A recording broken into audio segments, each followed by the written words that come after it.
Buddha's philosophy about life. After death. What happens after we die? It's one of the oldest and most mysterious questions humanity has ever asked. Every culture, every religion, and every philosophy has its own answer.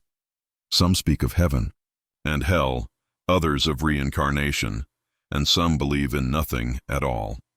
But more than 2,500 years ago, a man named Siddhartha Gautama, who came to be known as the Buddha, offered a perspective that was not about fear or blind belief, but about understanding. Buddha's philosophy about life after death isn't just about what happens when we leave this body. It's about how we live right now.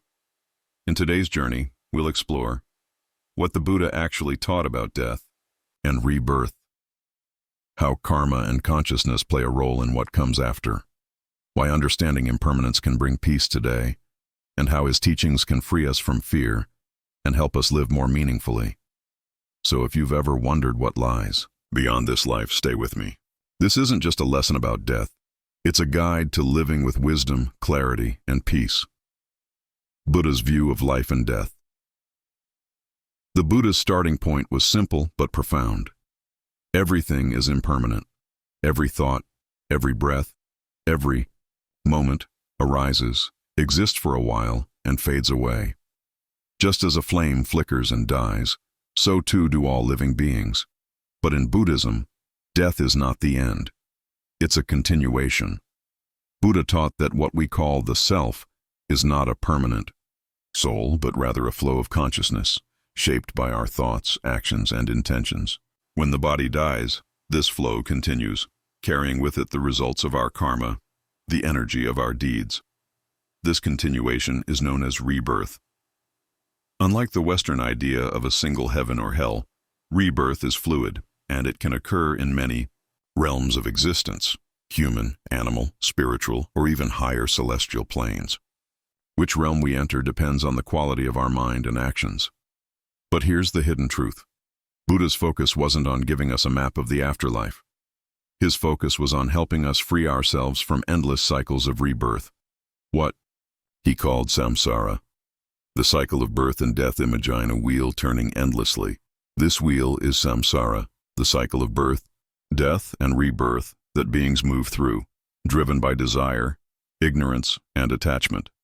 Each life brings joys and sorrows, but none bring permanent satisfaction. We chase pleasure, resist pain, and keep spinning.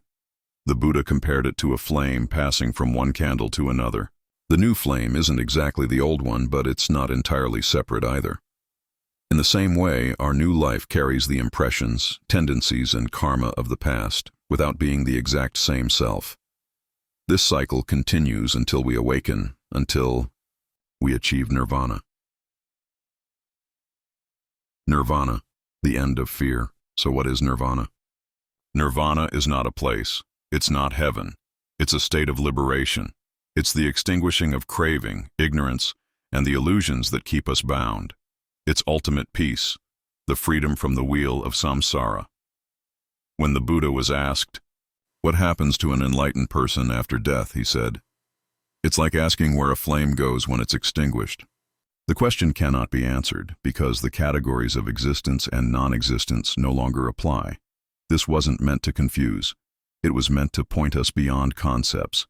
To live without clinging, without fear, is to live freely, karma, and the continuity of consciousness.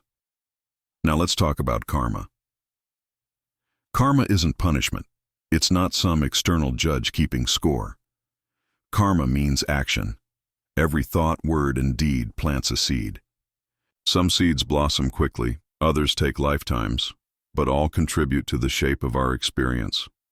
When we die, our possessions, our status, even our body, all of it is left behind. But what continues is the momentum of karma. Think of it like a river. The water is always changing, yet the flow continues.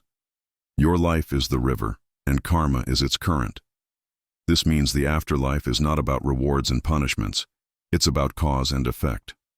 A mind filled with compassion leads to peace.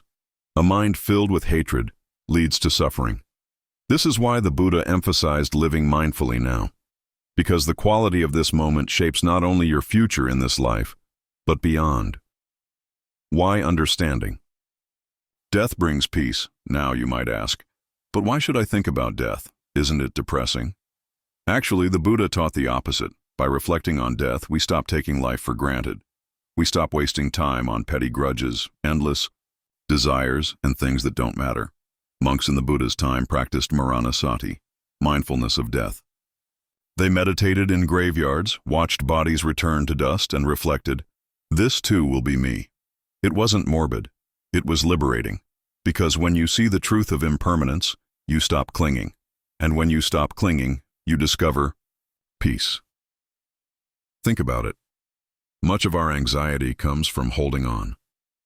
Holding on to youth, to possessions, to relationships, to control. But when you accept that all things change, fear softens and gratitude deepens. How to apply Buddha's teachings.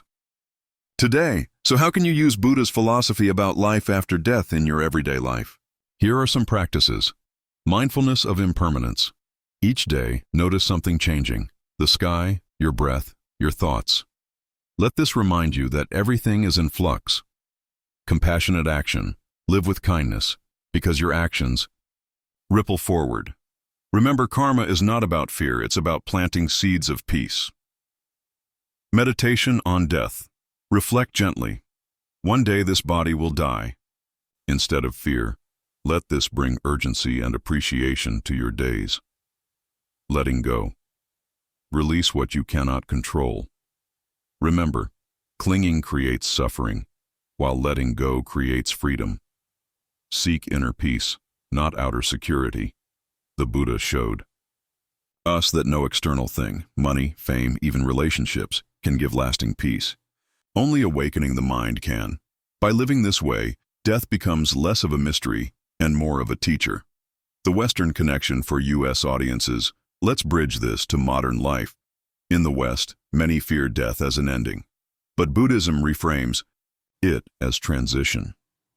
This aligns with what modern science is exploring in near-death experiences, reports of consciousness continuing, of peace and light. Even without supernatural claims, psychology shows that those who accept death live with less anxiety and more joy. Hospice workers, for example, often say that people at the end of life don't regret not making more money. They regret not loving more, not living fully. Buddha's wisdom echoes this truth. Prepare not by fearing death, but by living with awareness and compassion.